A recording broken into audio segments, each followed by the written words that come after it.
இன்னைக்கு நம்ம எதை பத்தி டிஸ்கஸ் பண்ண போறோம் அப்படின்னா GST appellate tribunal Chennai bench உங்களுக்கு வந்து ஃபங்க்ஷனல் ஆயிடுச்சு. அது ரிலேட்டடான ஒரு பப்ளிக் நோட்டீஸ் இஷ்யூ பண்ணியிருக்காங்க 1 April 2026. இதுதான் ஃபர்ஸ்ட் டைமா உங்களுக்கு வந்து appellate tribunal Chennai bench functional ஆயிருக்கிறது. ஓகே, ஸோ எல்லாருக்குமே வந்து ட்ரிபுனலை பத்தின ஒரு பேசிக் தெரியும் அப்படின்னு நினைக்கிறேன். ஸோ ஒன்ஸ் வந்து உங்களுக்கு வந்து எக்ஸாம்பிள் ஒரு DRC 07 ஆர்டர் வந்துச்சு அப்படின்னா ஸோ நீங்கள் வந்து அப்பீல் போவீங்க. ஃபர்ஸ்ட் அப்பீலில் மேபி உங்களுடைய அப்ளிகேஷனை வந்து ரிஜெக்ட் பண்ணியிருக்கலாம், அல்லது உங்களுக்கு அகெயின்ஸ்டாக அவங்க வந்து ஆர்டர் வந்து பாஸ் பண்ணியிருக்கலாம். ஸோ அப்படி பாஸ் பண்ண சொல்ல நம்ம வந்து டைரெக்டாக நெக்ஸ்ட் எங்கே போவோம் அப்படின்னா கோர்ட்டுக்கு தான் போவோம். ஸோ இந்த அப்பீலேட் ட்ரிபுனல் வந்ததுக்கப்புறம் ஸோ நம்ம வந்து அப்பீலேட் ட்ரிபுனல்லையே நம்ம நெக்ஸ்ட் லெவலில் நம்மளுடைய அப்ளிகேஷனை வந்து மூவ் பண்ணலாம். ஓகேங்களா? ஸோ அது ரிலேட்டடான ஒரு நோட்டீஸ் தான் வந்து இஷ்யூ பண்ணியிருக்காங்க.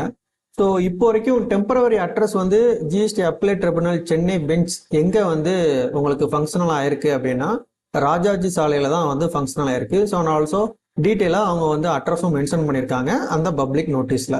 ஓகே, இப்போ என்னென்ன ஜூரிடிஷனல்லாம் இந்த அப்பீலேட் ட்ரிபுனல் கீழே, அதாவது சென்னை பெஞ்ச் கீழே வரும் அப்படின்னா சென்னை, திருவள்ளூர், செங்கல்பட்டு, காஞ்சிபுரம், குடலூர், விழுப்புரம், கள்ளக்குறிச்சி, வேலூர், திருப்பத்தூர், ராணிப்பேட், திருவண்ணாமலை.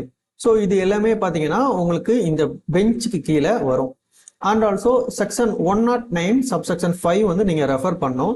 செக்ஷன் 109 சப்செக்ஷன் 5 வந்து பிளேஸ் ஆஃப் சப்ளை ரிலேட்டடான இஷ்யூ. ஸோ அது வந்து இதுலேருந்து எக்ஸெப்ட் பண்ணியிருக்காங்க. ஓகேங்களா? ஸோ அதான் பாயிண்ட் நம்பர் 3ல கொடுத்துருக்காங்க. அண்ட் ஆல்சோ பாயிண்ட் நம்பர் 4 வந்து நீங்கள் வந்து ட்ரிபுனலில் வந்து உங்களுடைய அப்ளிகேஷனை ஃபைல் பண்ணுறீங்க அப்படின்னா நீங்கள் கண்டிப்பாக ட்ரிபுனல் ரூல்ஸை வந்து ஃபாலோ பண்ணணும். அண்ட் ஆல்சோ நீங்கள் ரெஃபர் பண்ண வேண்டிய செக்ஷன் என்ன அப்படின்னா 112. ஓகேங்களா? அப்பீலுக்கான செக்ஷன் வந்து 112. ஸோ அதை கண்டிப்பாக நீங்கள் வந்து ரெஃபர் பண்ணிக்கோங்க. அண்ட் ஆல்சோ ஃபர்தராக இந்த வெப்சைட்டுக்கு வந்து நீங்கள் வந்து விசிட் பண்ணுங்கள். அந்த விசிட் பண்ணீங்க அப்படின்னா உங்களுக்கு வந்து ஜிஎஸ்டி அப்பீலேட் ட்ரிபுனல் ரிலேட்டடான ஃபைலிங் சம்மந்தமான எல்லா அட்வைசரியுமே அதில் வந்து மென்ஷன் பண்ணியிருப்பாங்க. So e-filing.gstappellate.tribunal.government.in. ஸோ இதில் நீங்கள் விசிட் பண்ணி பாருங்கள், உங்களுக்கு இன்னும் கொஞ்சம் ரெஃபரன்ஸ் கிடைக்கும். அண்ட் ஆல்சோ வேறு எதுவும் டிஃபிகல்ட்டிஸ் இருந்துச்சு அப்படின்னா நீங்கள் தாராளமாக 1800-103-478-4782 அந்த டோல் ஃப்ரீ நம்பருக்கு வந்து நீங்கள் கான்டாக்ட் பண்ணீங்க அப்படின்னா அவங்க உங்களுக்கு கைட்லைன் பண்ணுவாங்க. And also you can raise A ticket. So e-filing.gstappellate.tribunal.government.in. So உங்களால் வந்து ஹெல்ப் சென்டரையும் கான்டாக்ட் பண்ண முடியும்.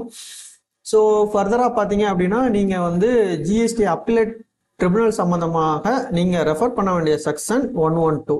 ஸோ அதுலேயும் ஸ்பெஷலி சப்செக்ஷன் 128 அதை வந்து நீங்கள் கண்டிப்பாக ரெஃபர் பண்ணணும். அதில் தான் உங்களுக்கு வந்து பேசிக் டெபாசிட் வந்து எவ்வளோ பண்ணணும் அப்படிங்கிறத சொல்லியிருக்காங்க. அது ரிலேட்டடான சில ஸ்லைட் மட்டும் நான் அட்டாச் பண்ணியிருக்கேன். ஸோ நீங்கள் வந்து அந்த ஸ்லைடை ஒரு வாட்டி ஒரு ஓவர்வியூ பண்ணிக்கோங்க. செக்ஷன் 112 சப்செக்ஷன் 1 வந்து என்ன சொல்லுது அப்படின்னா உங்களுக்கு செக்ஷன் 107, செக்ஷன் 108. செக்ஷன் 107 பொறுத்த வரைக்கும் அப்பீலேட் அத்தாரிட்டி சம்மந்தப்பட்டது. செக்ஷன் 108 வந்து ரிவிஷனல் அத்தாரிட்டி சம்மந்தப்பட்டது.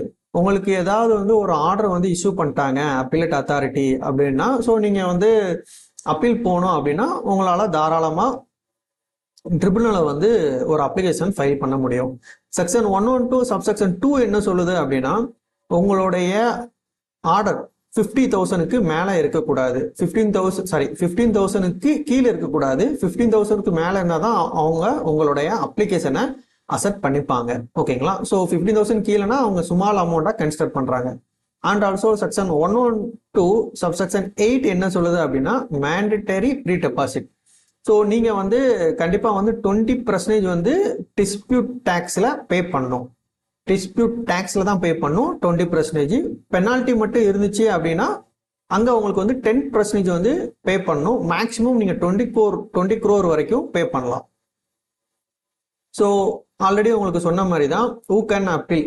நீங்கள் வந்து ஒரு அப்பீலேட் ட்ரிபுனல்லேருந்து நீங்கள் ஆர்டர் இஷ்யூ பண்ணியிருக்கீங்க அப்படின்னா நீங்கள் தாராளமாக வந்து ட்ரிபுனலை கான்டாக்ட் பண்ணலாம். ஓகேங்களா? ஸோ எவ்வளோ நாளுக்குள்ளே நீங்கள் வந்து ட்ரிபுனலை வந்து கண்டிப்பாக வந்து ஃபைல் பண்ணோம் அப்படின்னா வித்தின் 3 மந்த்துக்குள்ளே நீங்கள் வந்து கண்டிப்பாக வந்து அப்ளிகேஷன் ஃபைல் பண்ணணும் ட்ரிபுனலுக்கு. ஓகேங்களா?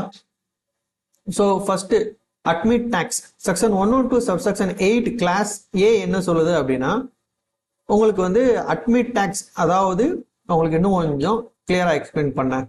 இதை பொறுத்த வரைக்கும் ஒரு இல்லுஸ்ட்ரேஷன் வந்து ஒன்று கொடுத்துருக்கேன். ஸோ இதை பொறுத்த வரைக்கும் ஒரு 1 crore வந்து உங்களுக்கு வந்து ஆர்டர் ஆயிடுச்சு, ஓகேங்களா?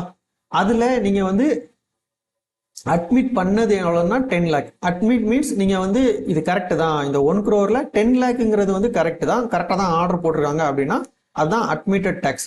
ஸோ இந்த அட்மிட்டட் டேக்ஸ் வந்து நீங்கள் கண்டிப்பாக வந்து ஃபுல்லும் பே பண்ணியிருக்கணும், ஓகேங்களா? ஸோ இந்த கேஸில் பொறுத்த வரைக்கும் 1 crore 10 lakh வந்து அவங்க கண்டிப்பாக வந்து அட்மிட் பண்ணியிருக்காங்க. அந்த அட்மிட் பண்ணதை கண்டிப்பாக வந்து பே பண்ணியிருக்கணும், ஓகே? தென் ரிமைனிங்கில் தான் நீங்கள் 20% வந்து நீங்கள் வந்து பே பண்ணணும், ஓகேங்களா?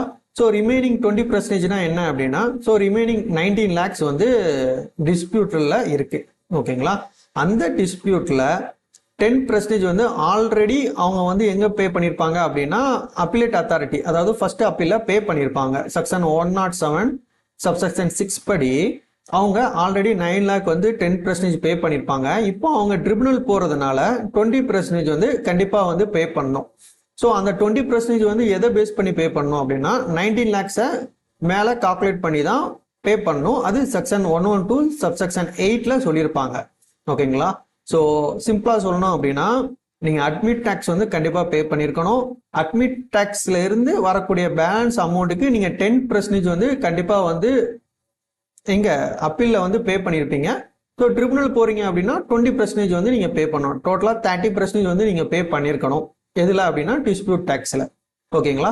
ஸோ பேலன்ஸ் பார்த்தீங்கன்னா இவங்க கேஸில் வந்து இது எல்லாமே பே பண்ணிட்டாங்க. பேலன்ஸ் வந்து 63 lakh வந்து உங்களுக்கு வந்து ட்ரிபுனலில் வந்து உங்களுக்கு இருக்கிறதுனால, ஸ்டேயில் இருக்கிறதுனால எதுவுமே வந்து ரெக்கவரி பண்ண மாட்டாங்க. ஸோ ஒன்ஸ் இந்த ட்ரிபுனலுடைய என்கொயரிஸ் எல்லாமே முடிஞ்சதுக்கு அப்புறம் தான், எக்ஸாமின் முடிஞ்சதுக்கு அப்புறம் தான் உங்களுக்கு அது ரிலேட்டடான ரெக்கவரி அண்ட் ஆல்சோ ஃபர்தராக நீங்கள் வின் பண்ணிட்டீங்க அப்படின்னா உங்களுக்கு சாதகமான டாக்குமெண்ட்ஸ் இஷ்யூ பண்ணுறது அது எல்லாமே அவங்க பண்ணுவாங்க. ஸோ இதில் பொறுத்த வரைக்கும் நான் ஆல்ரெடி சொன்னது தான், ஃபர்ஸ்ட் அப்பீலில் நீங்கள் 10% வந்து பே பண்ணியிருப்பீங்க, செகண்ட் அப்பீலில் நீங்கள் 20% வந்து பே பண்ணியிருப்பீங்க. டோட்டலாக 13% வந்து நீங்கள் கண்டிப்பாக பே பண்ணியிருக்கணும், ஓகேங்களா?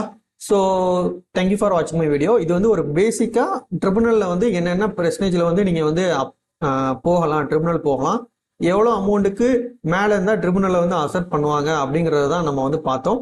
ஸோ ஃபர்தராக நெக்ஸ்ட் வீடியோ நம்ம ட்ரிபுனல் சம்மந்தமாக அப்லோட் பண்ணலாம் அப்படின்னு இருக்கோம். தேங்க்யூ ஃபார் வாட்சிங் மை வீடியோ. பாய்.